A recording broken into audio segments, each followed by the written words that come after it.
Amis Capricorne, bonjour et bienvenue à vous en cette lecture guidance du mois d'août qui vient vers nous. Le mois d'août, le dernier mois de l'été en fait, voilà. Et oui, c'est comme ça, le temps passe. Alors, qu'est-ce qui viendra vers vous justement Capricorne en ce beau mois d'août, on l'espère en tout cas beau, à tous les niveaux, dans tous les domaines de la vie, les 12 domaines de la vie, à travers la grande roue astrale. Nous allons le voir ensemble.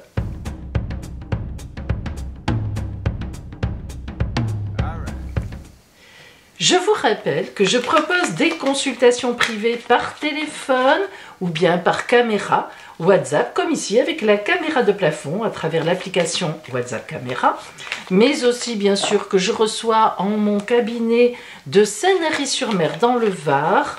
Actuellement, il est ouvert tout l'été, aucun souci si vous voulez me contacter. Appelez-moi sur mon téléphone, le téléphone qui apparaît ici, je vous donnerai toutes les explications sur mes consultations privées. L'appel sur ce téléphone, évidemment, est gratuit. Voilà, oups. Alors, nous allons voir ce qui vient vers vous, amis Capricorne.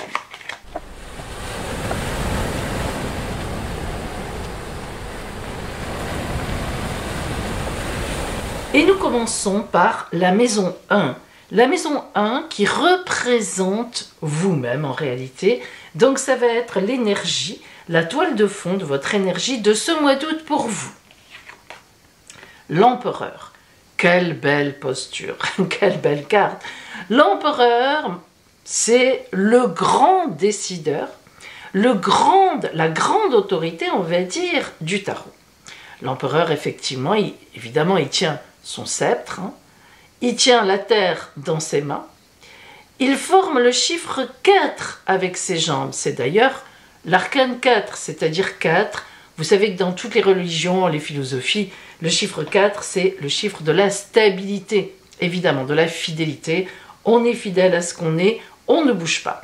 L'empereur, symboliquement, est assis avec le bouclier représenté ici sous ses fesses, et oui, parce que ça veut dire qu'il maîtrise complètement toutes les forces qui viennent à lui.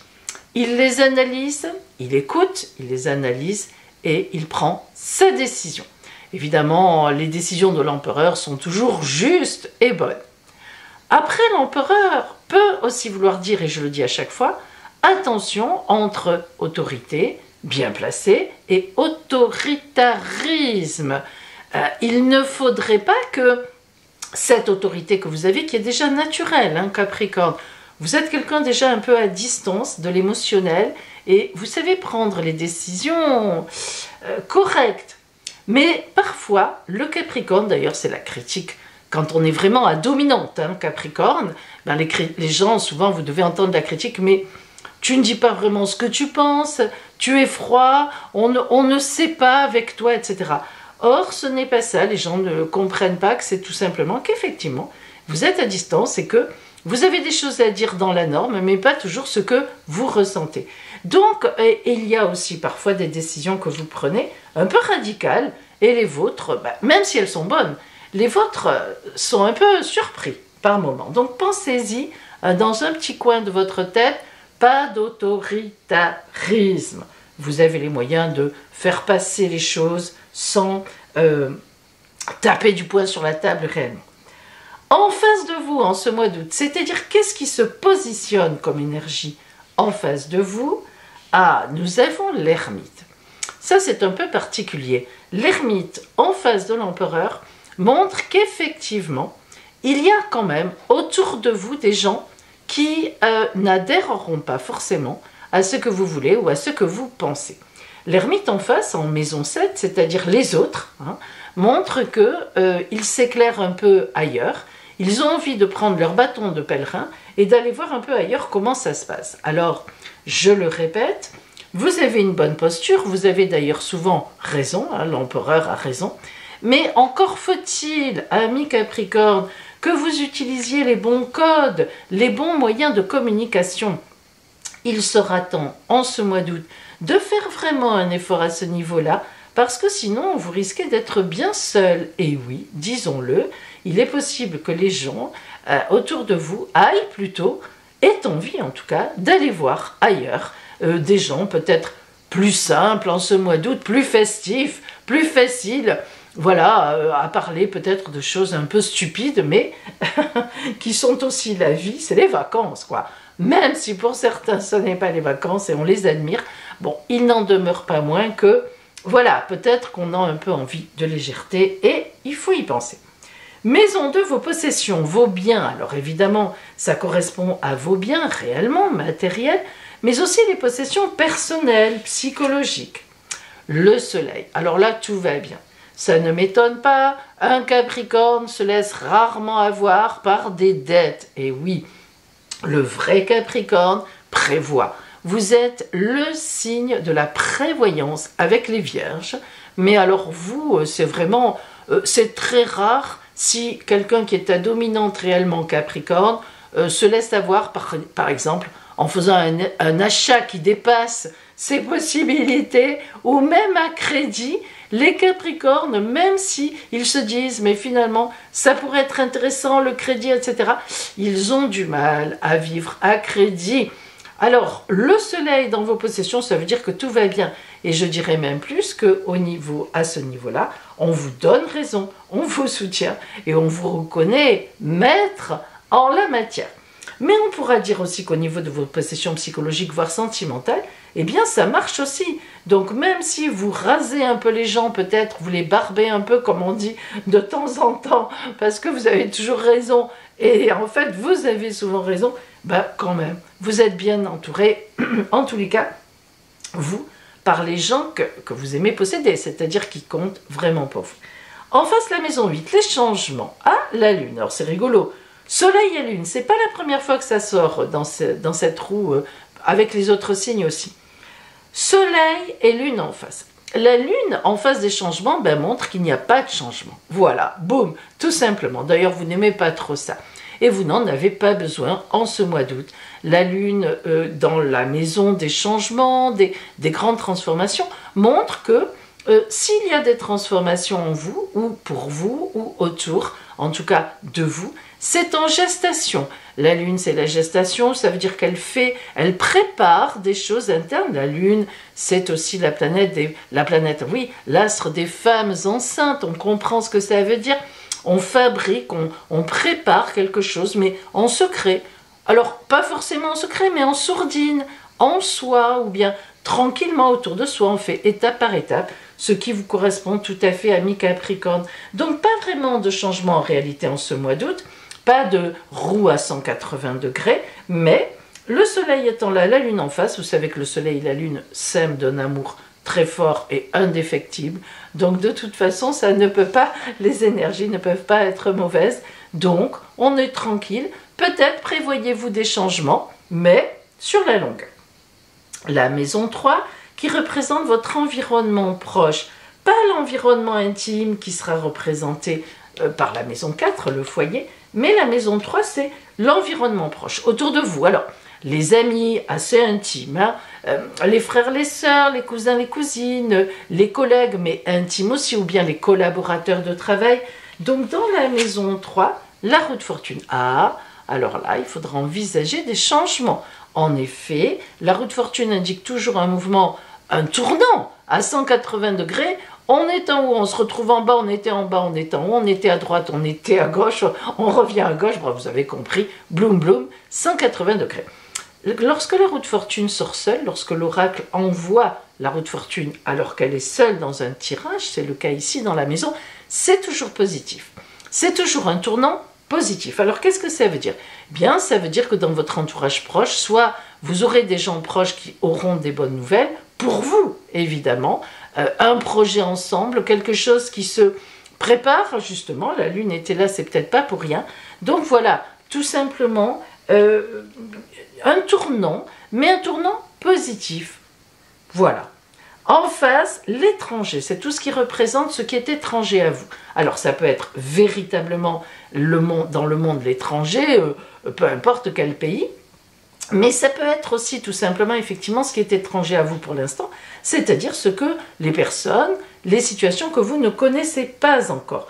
Et comme on a la roue de fortune, il va forcément y avoir quelque chose. Et en effet, magnifique, le jugement. Arcane 20 du tarot de Marseille, je vous présente ma préférée.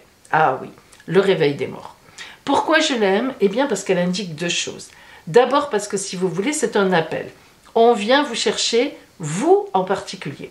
On a pensé à vous pour quelque chose, ou on vous aime, on vient vous le dire, on vient vous chercher. C'est l'ange Gabriel qui sonne le réveil. Vous étiez dans une torpeur, etc., hein, dans vos certitudes, bon, voilà. Et là, eh bien, grâce à quelqu'un autour de vous, ou bien à une situation qui est autour de vous, hop, on vient vous chercher qu'il y a une nouveauté qui rentre dans votre vie.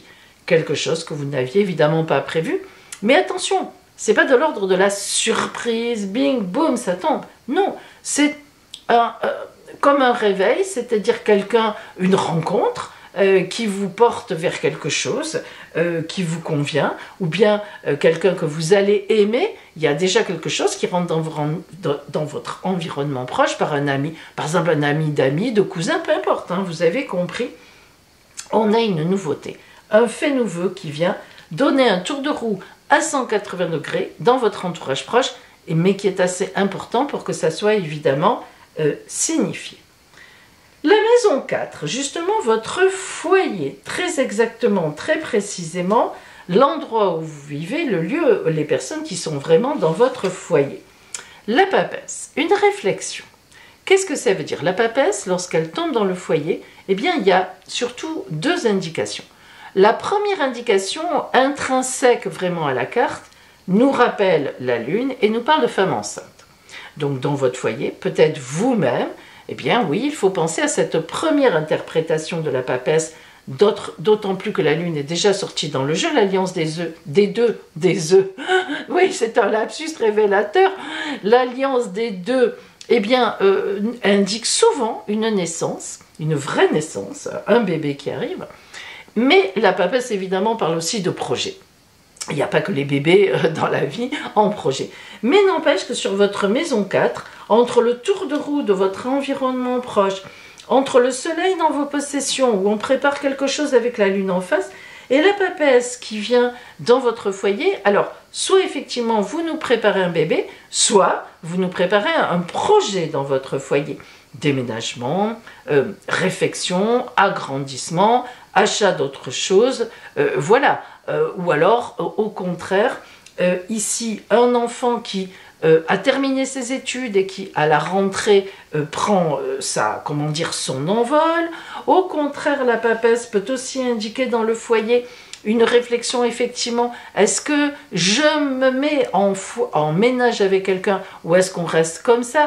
Vous voyez? Et ça peut être aussi, d'ailleurs, si vous êtes dans un couple qui ne marche pas très bien, dans le foyer, la papesse, ça peut être aussi la réflexion. Est-ce que je recommence comme ça? Est-ce qu'on continue comme ça? La papesse, véritablement, indique une réflexion personnelle très intense. Le livre qui est sur ses genoux, c'est sa vie personnelle, donc c'est la vôtre. Et la clé, ça veut dire que quelque temps après, quand elle a trouvé la solution, elle sort la clé, pouf, elle ouvre la porte, et voilà, et elle annonce ce qui se passe. Donc, vous voyez, il peut y avoir beaucoup de choses référant au foyer. En face, la maison 10, le grand destin. Oh là là, l'impératrice. Que c'est beau.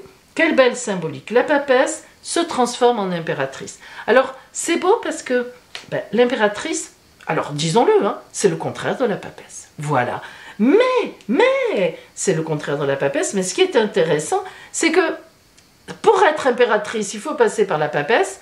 Et la papesse, elle va forcément déboucher un moment sur l'impératrice qui sait ce qu'elle veut et qui le dit. Alors, donc, l'impératrice, grand personnage, vous aviez déjà l'empereur, grand personnage du tarot, alors en femme, mais c'est symbolique, c'est la symbolique d'une personne qui sait d'où elle vient, où elle est, où elle va, mais en tant qu'énergie féminine, c'est-à-dire que elle, la papesse, vous voyez que le bouclier de l'aigle, lui, il l'avait sous les fesses, elle l'a au niveau du ventre, elle tient compte de ses sentiments, mais elle maîtrise les émotions, l'émotionnel, pour prendre des décisions. Et les décisions que prend l'impératrice, elles sont souvent pour elle, pour Bibi. Elle est un peu égoïste, disons-le. Qu'est-ce que c'est ces décisions? C'est pour obtenir ce qu'elle veut. Voilà, c'est pas compliqué.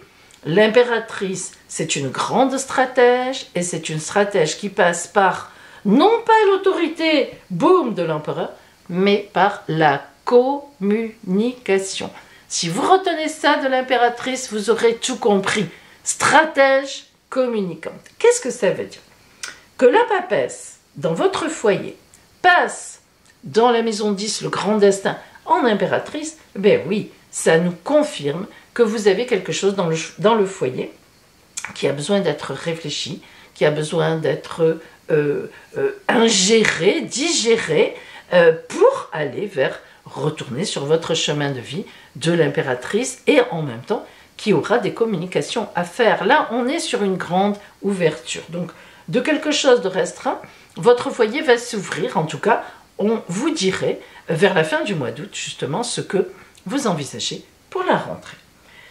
Maison 5, eh bien, elle s'appelle le bonheur en amour. Et oui, eh bien, la tempérance. Alors, ça confirme un petit peu ce que l'on pressent. La tempérance, c'est la communication, mais la communication en amitié. Amitié amoureuse, âme sœur, flamme jumelle, voilà ce que représente la tempérance. Pardon.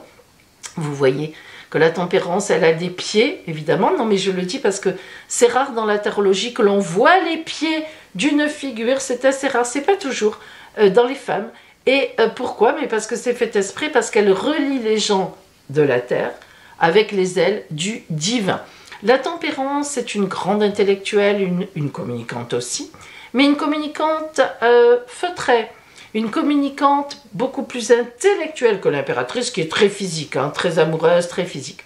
La tempérance, dans le bonheur en amour, nous montre que vous allez sûrement rencontrer, ou qu'il y a déjà autour de vous, justement, hein, cette gestation, quelqu'un qui vous plaît, ou avec qui ça passe énormément, de ce bonheur en amour. Vous pouvez déjà être évidemment dans un couple, beaucoup plus finalement un peu porté sur le partage amical que sur le physique. La tempérance, ce qu'on lui reproche souvent, c'est de manquer un peu d'activité physique. Mais ça n'empêche pas que ça peut être le début donc d'une histoire, évidemment. Hein, voilà, on ne se jette pas forcément l'un sur l'autre dans les 3 secondes qui suivent, mais en tout cas, c'est quelque chose qui est très, très positionné. Pardon, ça c'est les clims. Pardon mes amis, que j'ai du mal à supporter. Je n'en ai pas ici, mais voilà, à chaque fois qu'on sort. Alors, ici, la tempérance, donc, c'est vraiment l'indication, si vous êtes en couple, que ça se passe, que vous avez un grand partage entre vous, que vous êtes sur la même longueur d'onde, et que si vous n'êtes pas encore en couple, que vous allez probablement trouver quelqu'un dans cette idée-là. La maison 11, la maison des grands projets, la force qu'elle est belle, la force elle est magnifique évidemment, carte 11 dans la maison 11, la force tranquille, hein. Alors rien d'autoritaire mal placé là-dedans, pas d'autoritarisme, la force tranquille c'est une évidence, c'est du charisme, donc en face, vous voyez dans vos grands projets, on voit que ce à quoi vous réfléchissez, les personnes en amour autour de vous, qui vont venir vers vous, eh bien, apporteront à votre moulin de la force, vous permettront d'être en force, en certitude, surtout en fait en grande confiance en ce mois d'août. Vous vous sentez bien porté sur votre route et voilà, vous y allez. Et en plus des faits nouveaux qui viendront confirmer votre ressenti. La dernière maison, enfin l'avant-dernière, la maison 6 et la 12. La 6. La 6 représente le quotidien. Comment allez-vous gérer tout ça au quotidien, le pape? Oh là, quelle belle carte. Mais arcane 5, bénédiction, contractualisation, officialisation de situation. Donc le pape dans le quotidien, ça veut dire que chaque jour, vous aurez une bonne nouvelle. J'exagère un peu. Non, mais ça veut dire que vous êtes sur votre route et le pape vous bénit. Le pape vous dit, vas-y, continue. Chaque petit pas que tu fais dans la journée, le lendemain, il y en aura un autre qui vous met sur cette fameuse route, hein, sur ce fameux chemin vers la rentrée. C'est pas mal quand même, on est bien. Et voilà celle-ci, la maison des ennuis, la 12. Il en fallait une, hein. Elle est là, les ennuis, les soucis, les problèmes, tatati tatata. Qu'est-ce que nous avons? Le fou ou le mat. Alors ça, c'est très particulier. Ça veut dire que vous aurez besoin, de temps en temps d'abord, de vous aérer, de prendre un peu du recul. Alors, vous savez très bien le faire, mais particulièrement en ce mois d'août, où c'est vrai qu'il y a beaucoup de choses qui viennent vers vous. Et le mat ou le fou dans les difficultés veut dire que parfois vous vous sentirez un peu incompris. Et oui, vous serez bien entouré, il y a de belles choses, il y a des belles même longueurs d'onde, il y a des âmes sœurs, il y a des choses, mais de temps en temps vous aurez besoin de faire un petit break dans ce mois d'août. Alors accordez-vous quelques heures, allez vous promener, allez vous nager tout seul, faites ce que vous voulez, mais ça vous permettra de...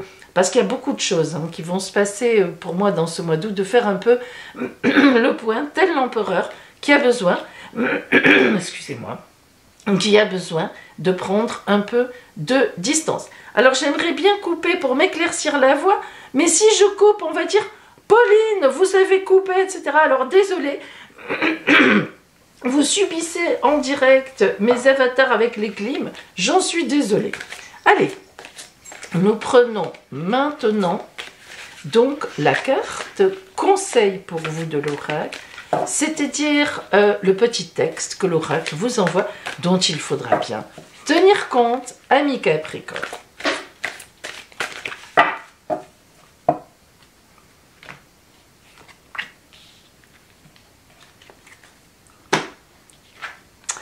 Ah, la bonté, ça c'est une belle carte. Je surmonte toutes mes imperfections et mes défauts de caractère et je me nourris de positif. Ainsi, je me libère et je permets à ma bonté de se manifester. Je deviens source de joie. Par ma douceur, je peux apporter aux autres soutien, compréhension et amour de façon inconditionnelle. Eh bien, si vous y arrivez, signalez-le-moi. En tout cas, il faudra que vous essayiez de tendre, amis Capricorne, vers la bonté. Regardez comme ça vous va bien, vers, tout est là. Je vous souhaite un magnifique mois d'août.